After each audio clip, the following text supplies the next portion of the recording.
Hey there, this is Pransh Verma and let's get started our next lecture on system of particle and rotational motion. Okay, जैसा कि हम लोग rotational motion में पिछले lecture में काफ़ी चीज़ें पढ़े, नई चीज़ें, जैसे टॉर्क, मैं पेन मार्कर लेने गया था. ओके, जैसे कि हम टॉर्क पढ़ चुके हैं, tau equal to F into R और F into L. I think so L use किया था मैंने, तो F into L sine theta. Okay, और काफ़ी नई चीज़ आई एकदम टॉर्क. ठीक है, टॉर्क हमें पता चला torque is the cause of rotational motion. आज हम नया चीज़ पढ़ने वाले हैं और कई सारी मैं आज नई चीज़ों की ओपनिंग करने वाला हूँ. ओके, और आज के लेक्चर से बाद आपको नेक्स्ट लेक्चर में न्यूमेरिकल काम ख़त्म. थ्योरी आज इस लेक्चर इस चैप्टर की ख़त्म हो रही है. ओके, सारी थ्योरी ख़त्म हो जाएगी. कल के बाद न्यूमेरिकल ही होंगे. ठीक है, तो बहुत अच्छे से टाइटली बांध के बैठो. ठीक है, कहीं उड़ ना जाना आज का कंटेंट देख के. Okay, so let's get start our next lecture. Start करते हैं यहाँ से. Second law of rotational motion से पहली बार देखो. Yup, second law of rotational motion. हाँ, तो पहला लॉ क्या था? पहला जो ट्रांसलेशनल में आपने पढ़ा था लॉज ऑफ मोशन चैप्टर में, वहाँ पे मतलब पहला लॉ नहीं, सेकंड लॉ क्या था? सेकंड लॉ वहाँ था कि the rate of change of momentum with respect to time is equal to the net force working on a body. That was the second law of motion. Yup, yes it is. Okay, यहाँ पे क्या work करेगा? यहाँ पे rotational motion work करेगा. यहाँ पे कौन वर्क करेगा? यहाँ पे रोटेशनल मोशन वर्क करेगा. तो यहाँ पे आएगा फोर्स की जगह पे टॉर्क. क्या आएगा? Torque. And torque, net torque will be equal to the rate of change of angular momentum with respect to time. समझ में आया क्या है? आज मैं थ्योरी खत्म कर रहा हूँ, कल को न्यूमेरिकल स्टार्ट करूँगा. सारे न्यूमेरिकल एक एक करके बेहतरीन तरीके से समझाऊंगा एक एक टॉपिक पे, क्योंकि टॉपिक जो मोस्ट इंपॉर्टेंट है वो तो मोमेंट ऑफ इनर्शिया है, बट उसके अलावा भी है जैसे इक्विलिब्रियम. ठीक है, इक्विलिब्रियम कंडीशन पे बहुत न्यूमेरिकल आते हैं. ओके, तो वो बहुत इंपॉर्टेंट है, उन चीज़ों को सीखना होगा मैं. ठीक है, आज कंटेंट सीख लो. सारा का सारा कंटेंट खत्म हो जाता है, सिरदर्दी खत्म होती है. न्यूमेरिकल कराओ, बहुत मजा आता है. Okay, tau net equal to del L vector upon del t. अच्छा, इसको हम इस फॉर्म में पढ़ेंगे इस बार. ठीक है, इसको डिफरेंशिएशन फॉर्म में पढ़ेंगे. ठीक है, what we are saying in this thing, अपन लोग क्या कहने वाले हैं इसको, कि इसको कहेंगे हम differentiation of L with respect to time. Differentiation of L with respect to time. What is L? L is the angular momentum. L is the angular momentum.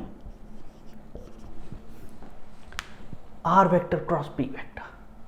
What was the value of p? I think it was equal to m into v. This is the L vector. This is the value of L vector. Okay, now just put the value here. So you will get the tau net will come equal to how much it will come. It will come, इसमें रखूँगा मैं. Okay, t upon tt r cross m v. Okay, m is a scalar quantity, तो आप इसको बाहर निकाल सकते हो. Okay, r is also a constant thing, तो आप केवल और केवल डिफ्रेंशिएशन करने वाले हो इस चीज़ का, वेरिएबल का. वेरिएबल कौन है? Velocity. Velocity is the variable thing.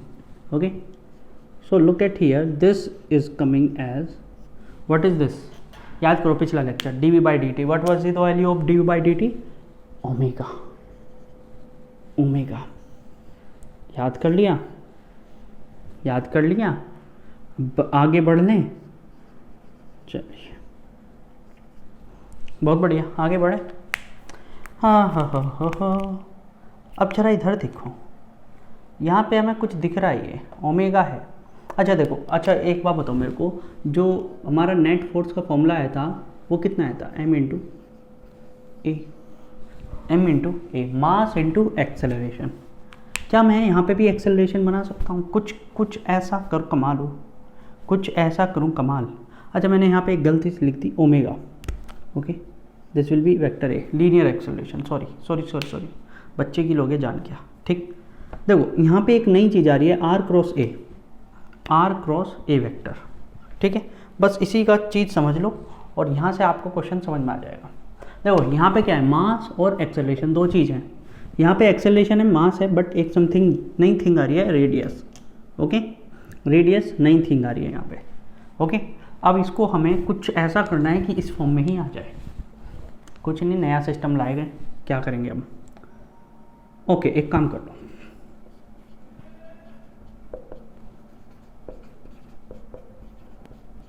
इसमें आप एक काम करो, मल्टीप्लाई करो विद आर एंड डिवीजन करो with r. Okay, multiplication with r and division with r. कोई प्रॉब्लम है? कोई प्रॉब्लम है तो बता दो, अभी सॉल्व हो जाएगी। कोई प्रॉब्लम है? नहीं है, बहुत बड़ी। अच्छा, वेक्टर हटा देते हैं कुछ देर के लिए ताकि आपको बड़े आराम से समझ में आ जाए। वैसे समझ में तो आपको ऐसे भी आ जाएगा, लेकिन टेक्निकली ये गलत हुआ। ओके, ठीक है।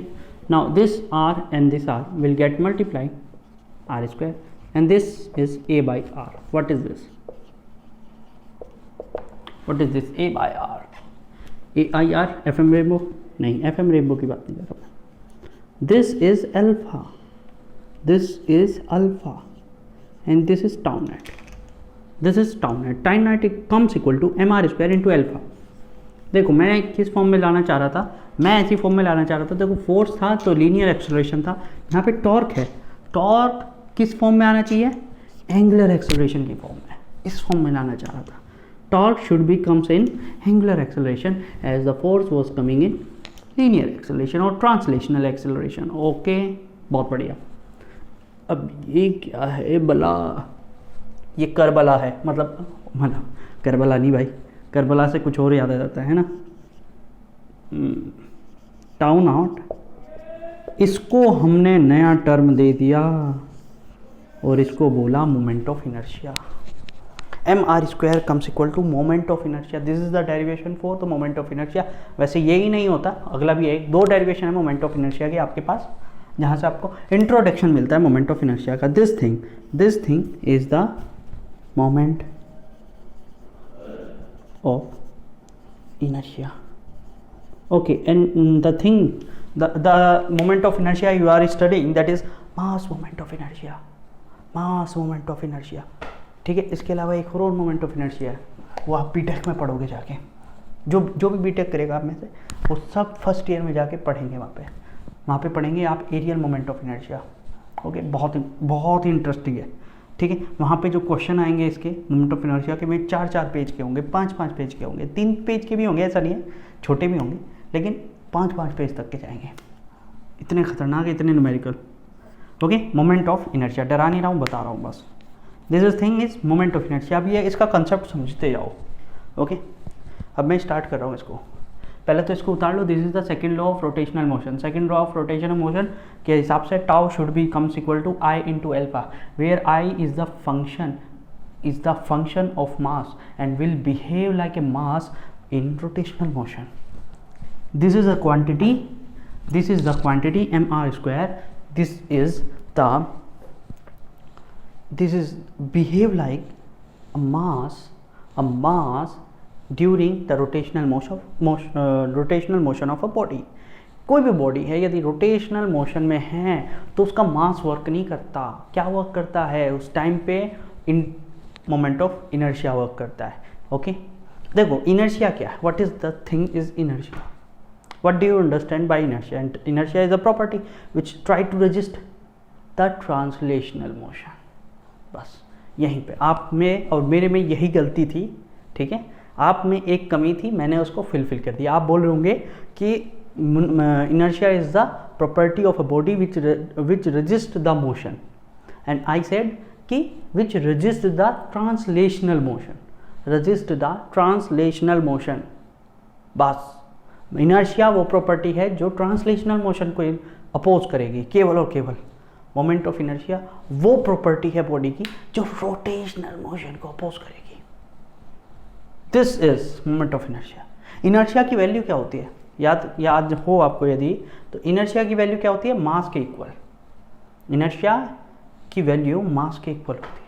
जितना ज़्यादा मास उसकी उतनी ही बड़ी टेंडेंसी होगी अपोज करने की, और जितना कम मास, जितनी लाइटर बॉडी, उतनी ही कम टेंडेंसी होगी अपोज करने की। ओके ओके, आपको ये समझ में आया? वैसे ही यहाँ पे भी सिस्टम आया, लेकिन moment of inertia is the function of mass and square of the radius.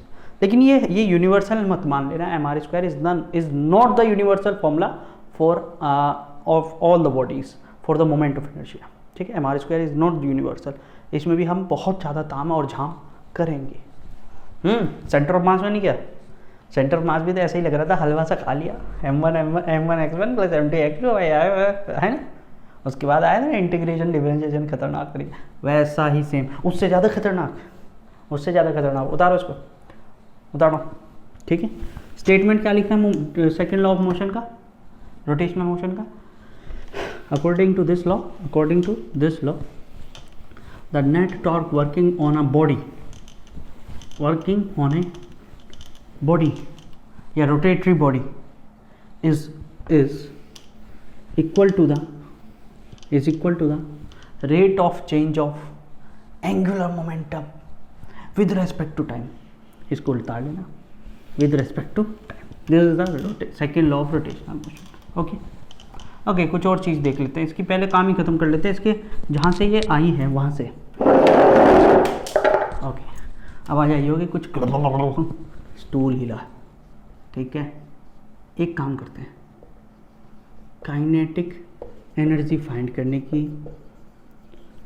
कोशिश करते हैं, kinetic energy of a rotatory body, या ऐसा लिखते हैं इन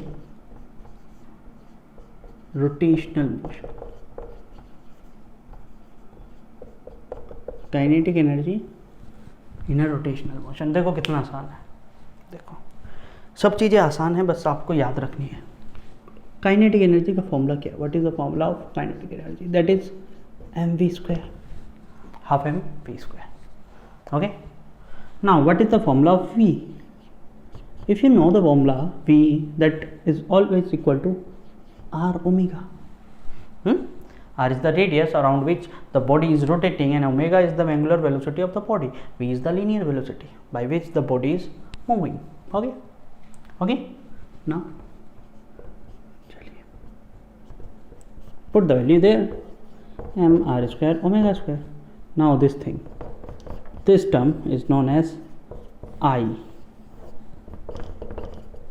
this is the formula for kinetic energy in rotational motion, half I omega square। I behaves like mass। देखो ध्यान से सुनते जाओ। x was the displacement, theta angular displacement है ना, v velocity, omega angular velocity, a acceleration, alpha angular acceleration। okay, force, f is the force and torque is the tau। okay, and now the mass is I, moment of inertia। okay, सबका substitute हो गया। ये translational में थे, अब ये कहाँ है? रोटेशनल में है। ओके, रोटेशनल में आपको x की जगह थीटा लिखना होगा, v की जगह ओमेगा लिखना होगा, a की जगह अल्फा लिखना होगा, फोर्स की जगह टाउ लिखना होगा, मास की जगह I लिखना होगा, mr स्क्वायर। ओके, आसान था आपके लिए आसान था क्या? ये आसान था। ये याद रखना कि मास की जगह I होता है हमेशा। ओके, क्लियर है? Is it clear to you? बहुत बढ़िया। सबके सब्सटीट्यूट है हमारे पास, अभी तक जितना भी पढ़ा है उसके सबके सब्सटीट्यूट आ चुके हैं। मास का रह रहा था तो मास का भी हमें मिल गया। Okay, mass is replaced by I। ठीक है, इन रोटेशनल मोशन। क्लियर है? चलिए अब पढ़ ही लेते हैं इसकी आखिरकार मोमेंट ऑफ इनर्शिया है क्या, ये किस दुकान की दवाई है। Okay, moment of inertia.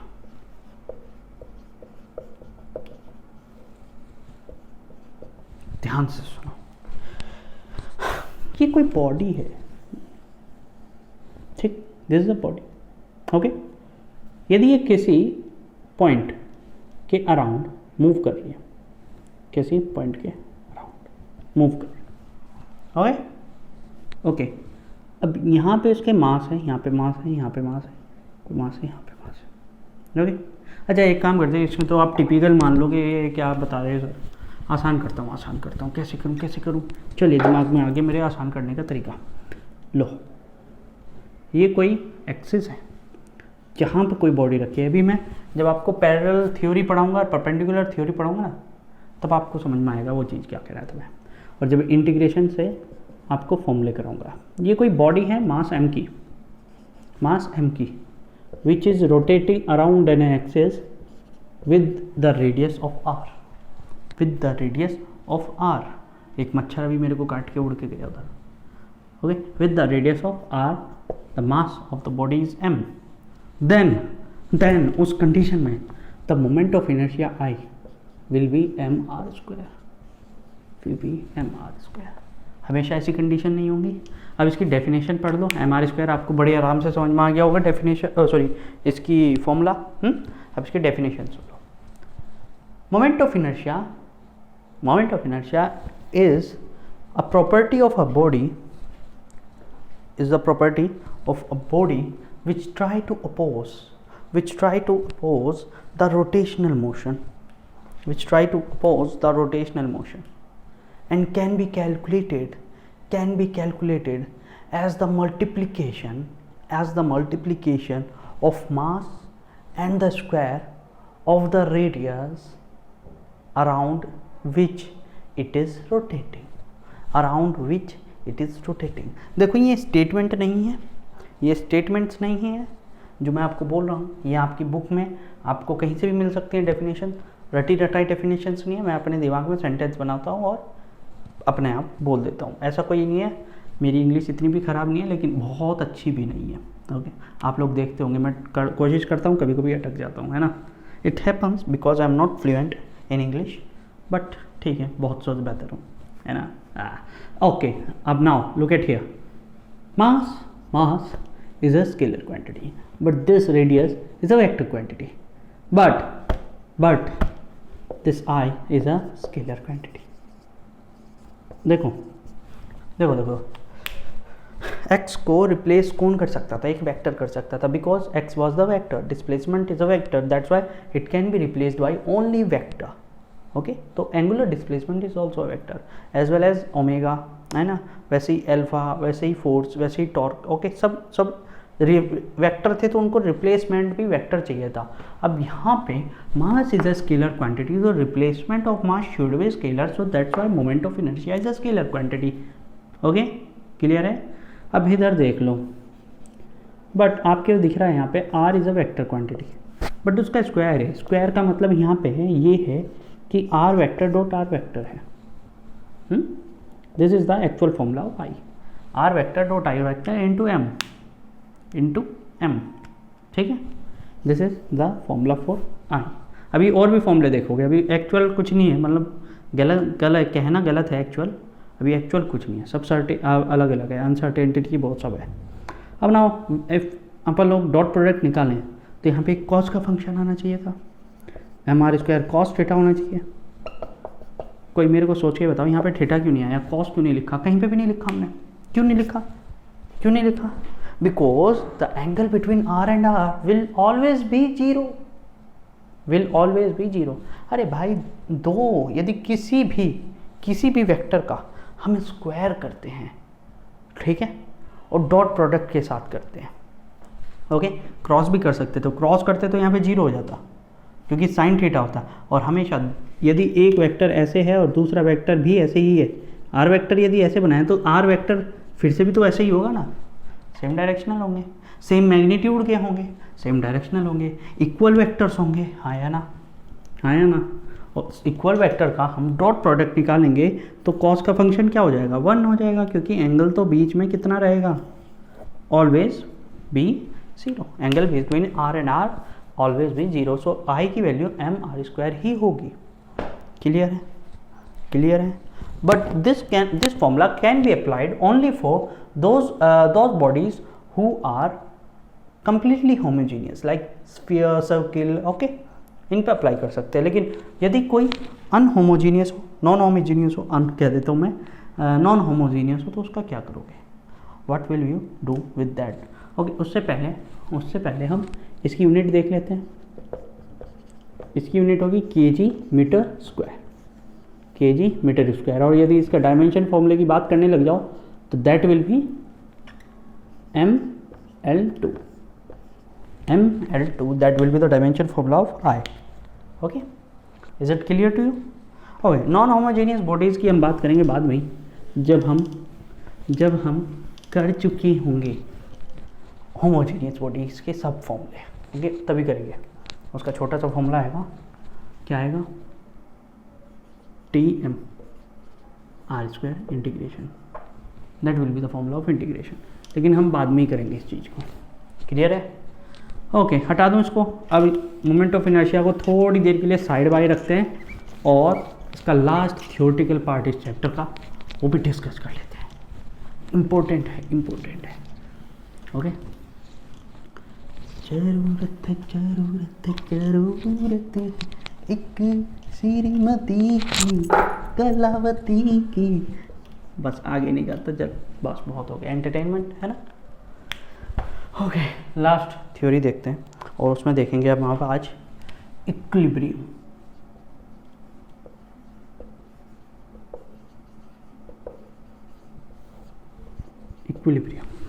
Most important thing है ये आपकी पूरी फिजिक्स में, क्योंकि अब भी आप ट्रांसलेशनल इक्विलिब्रियम और रोटेशनल इक्विलिब्रियम पढ़ने वाले हैं। बट आफ्टर सम लेक्चर्स, है ना, और आफ्टर सम चैप्टर्स आप लोग थर्मल इक्विलिब्रियम पढ़ेंगे। ओके, मेरे को मैसेज आया आप थर्मल इक्विलिब्रियम पढ़ेंगे, ठीक है। फिर आप और इलेक्ट्रोस्टैटिक्स में भी आप इक्विलिब्रियम पढ़ेंगे।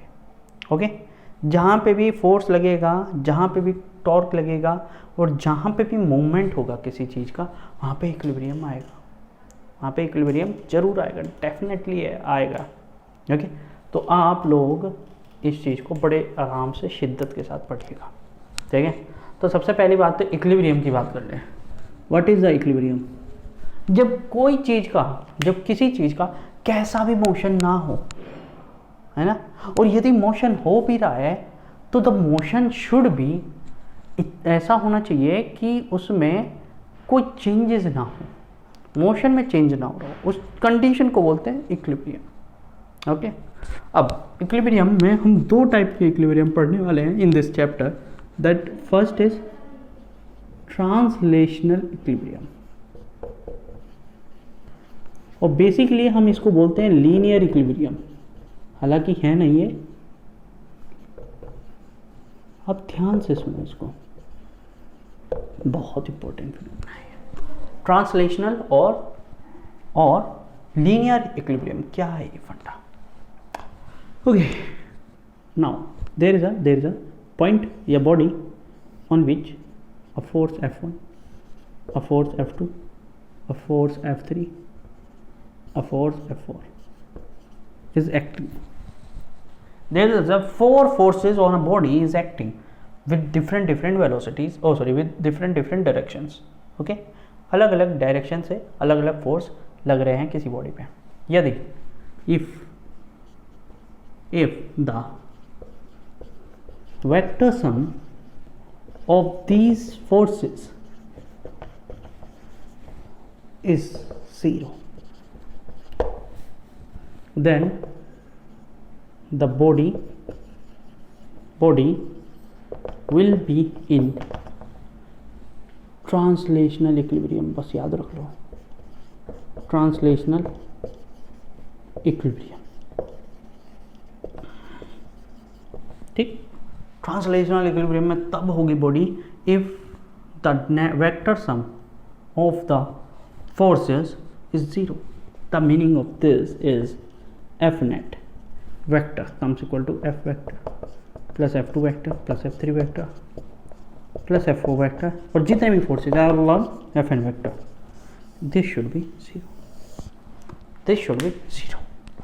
यदि ऐसा हो रहा है, if it is happening, then the body is in translational equilibrium. Translational equilibrium, इसको रट लो, दिमाग में डाल लो, इसको भेजे में डालो। इसके लिए ऐसा जरूरी नहीं है कि बॉडी का मोशन 0 हो, ना। It doesn't mean It doesn't mean that body should be in rest. इसका मतलब ये नहीं है. It may be or not. अब देखो यही तो चीज़ है, यही तो जादूगरी है, यही तो चीज़ है. ठीक है, मतलब इसका मतलब ये है कि बॉडी अपनी वेलोसिटी रख सकती है, वेलोसिटी उसके पास हो सकती है. ऐसा नहीं है कि वो मतलब रुक जाएगी तभी ऐसा होगा. हाँ, ये कंडीशन है कि रुकेगी तो होगा, डेफिनेट होगा. उस टाइम पे जब कोई बॉडी रेस्ट में है तो डेफिनेट है कि it is in translational equilibrium. ये डेफिनेट, ये अथार सत्य है. ओके, लेकिन इसका मतलब ये नहीं है कि रेस्ट में ही बॉडी इक्विलिब्रियम में होगी और यदि मूवमेंट में है तो नहीं होगी. इसका मतलब ये नहीं है. ओके भाई, क्लास में 10 बच्चे हैं, 10 में से 2 बच्चे या 3 बच्चे या चलिए 8 बच्चे सज्जन हैं, 2 बच्चे खराब हैं. इसका मतलब ये नहीं है कि पूरी क्लास सज्जन है. ओके, 2 तो है ना वहाँ पे.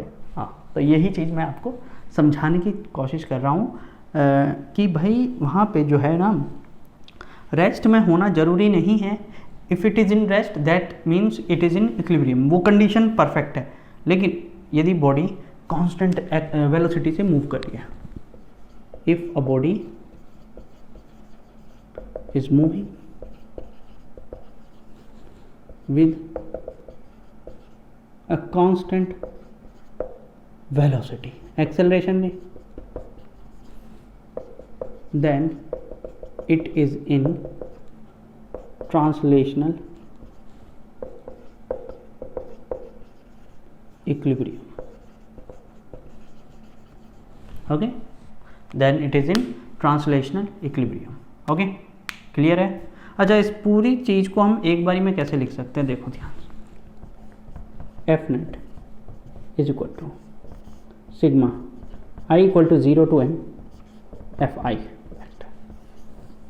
ओके, एंड फॉर द अच्छा इक्विलिब्रियम मैंने इसको एफ नेट लिख दिया. Okay, this should be equal to 0. Okay, for the equilibrium condition this should be equal to 0. Okay, this is the translational equilibrium. आपको मैं 2 कंडीशन दे दी हैं. यदि वेलोसिटी सेम है, मतलब वेलोसिटी कांस्टेंट है, या बॉडी इज इन रेस्ट, दोनों ही case में बॉडी ट्रांसलेशनल इक्विलिब्रियम में होगी और नहीं तो नहीं होगी. हटाओ इसको, इसका थोड़ा सा आपको आइडिया दे देता हूँ. ओके, चलिए.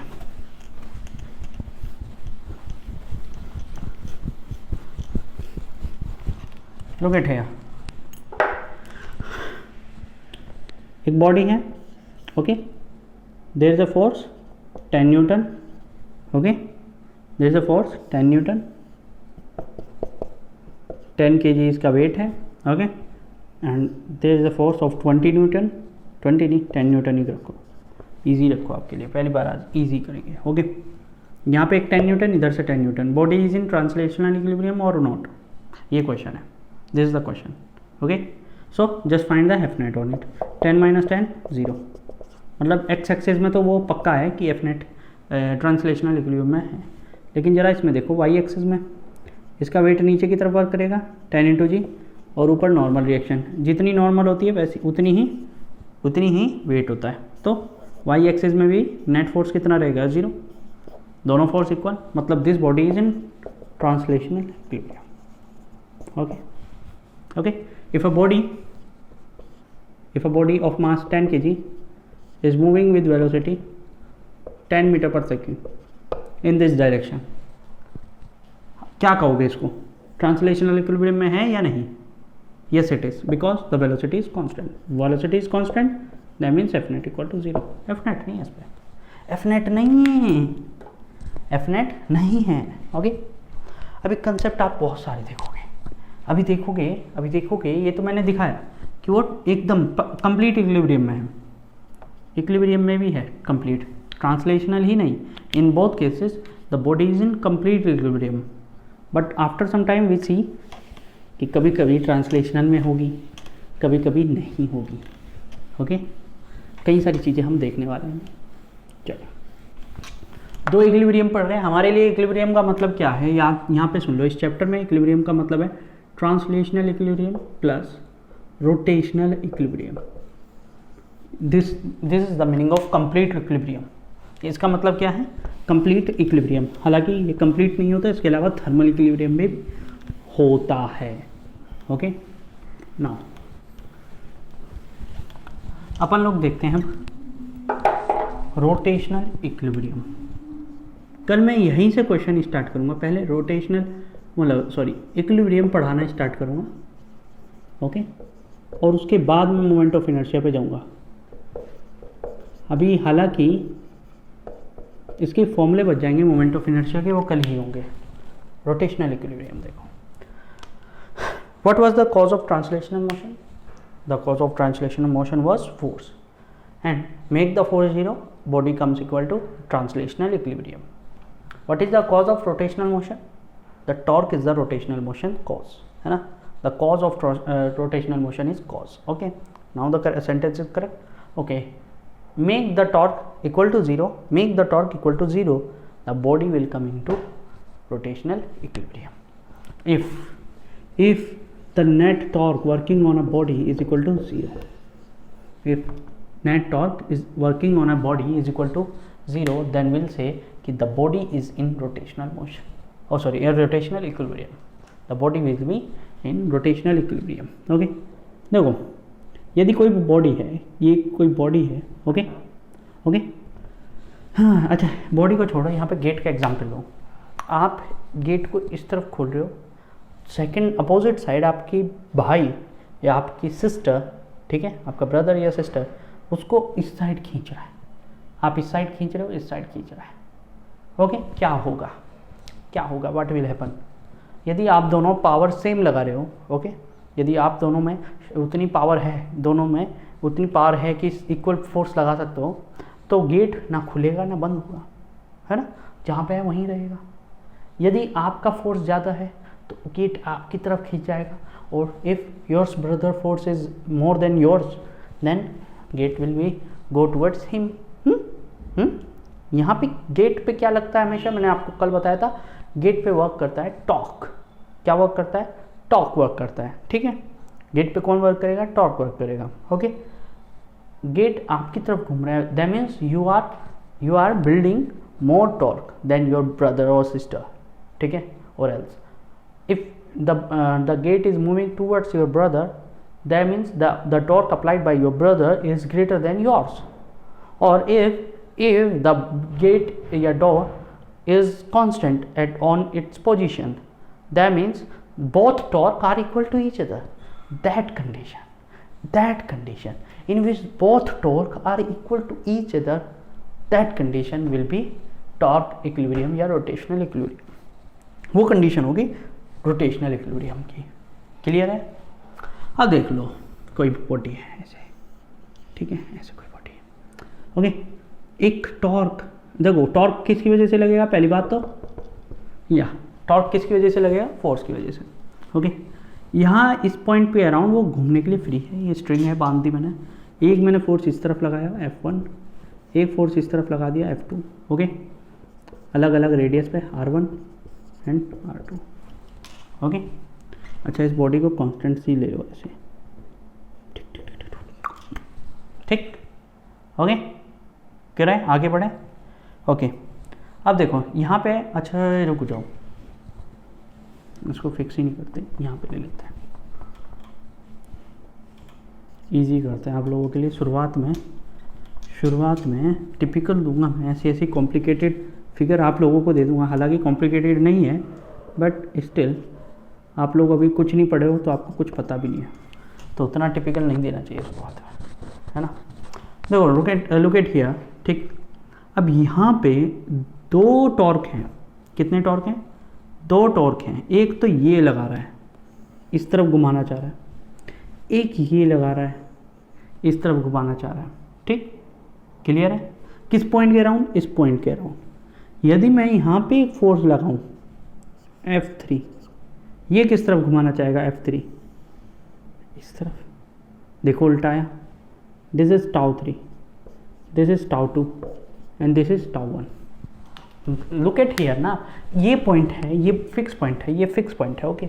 ये यहाँ पे लगाया, देखो कैसे उठा, ऊपर की ओर, ऊपर की ओर गया, इधर फोर्स लगाया, ये नीचे की तरफ गया, गया कि नहीं गया, नीचे की तरफ गया, गया नीचे की तरफ, ठीक। मैंने अब यहाँ पे एक और फोर्स लगा दिया, ऊपर की ओर ले जाता हुआ, इसको ऊपर की ओर, ठू, ओके।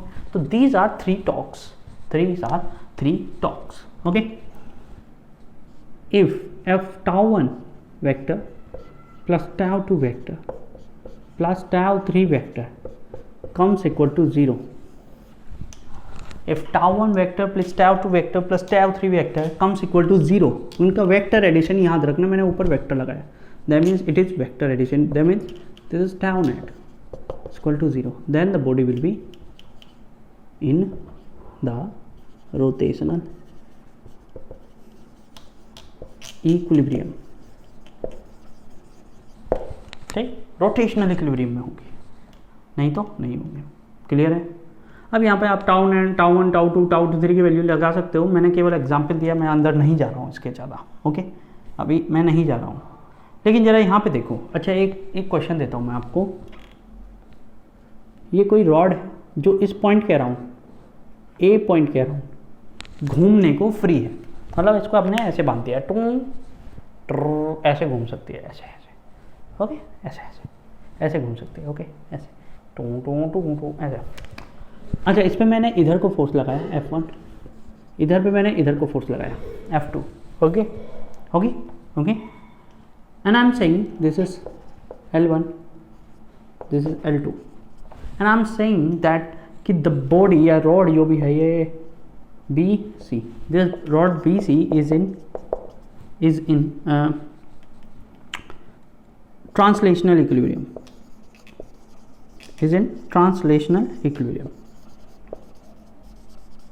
इसका मतलब क्या है? The meaning of this is F1 vector plus F2 vector equal to 0. यही है क्या? नहीं, एक और चीज़ है यहाँ पे यार, एक और चीज़ है, ध्यान से देखो। यहाँ पे ये फिक्स है, इस पॉइंट कह रहा हूँ, तो ये भी एक रिएक्शन फोर्स लगाएगा, एक फोर्स ये भी लगाएगा। वो किस तरफ होगा? जिसकी वैल्यू ज़्यादा होगी उसके अपोजिट साइड। इफ़ यहाँ पे मैंने ले लिया F1 is greater than F2, इसके अपोजिट लगेगा, मतलब F2 की तरफ से लगेगा ये F3। ये रिएक्शन फोर्स होगा इस पॉइंट का, ठीक है। तो यहाँ पे एक F3 वेक्टर भी आएगा जो करेगा 0, समझे? ये कंडीशन याद रखना, ये कल काम आएगी, बहुत ज़्यादा काम आएगी, ठीक है। तो this was the thing for the almost complete the theory, okay, of system of particle and rotational motion. अब हमारे पास फॉर्मूले बचेंगे, तो उसको मैं थ्योरी में कंसिडरेशन नहीं लूँगा, ओके। कल को हम लोग इसके कुछ न्यूमेरिकल्स करेंगे, पहली बात तो इक्विलिब्रियम के, ठीक है। इस पर काफ़ी न्यूमेरिकल हैं जो इम्पोर्टेंट हद से ज़्यादा है, ओके। और फिर हम मोमेंट ऑफ इनर्शिया के क्वेश्चंस करेंगे मस्त आराम से बैठ के। लगभग 3 लेक्चर अभी और हैं जिनमें हमें डिस्कशन करना है। उसके बाद हम बोर्ड के क्वेश्चन करेंगे और फिर मेंस के क्वेश्चन और नीट के क्वेश्चन, ठीक है। मतलब इस चैप्टर पे भी 5 वीडियो और बाकी हैं, ठीक है। तो stay tune with me, thank you everyone.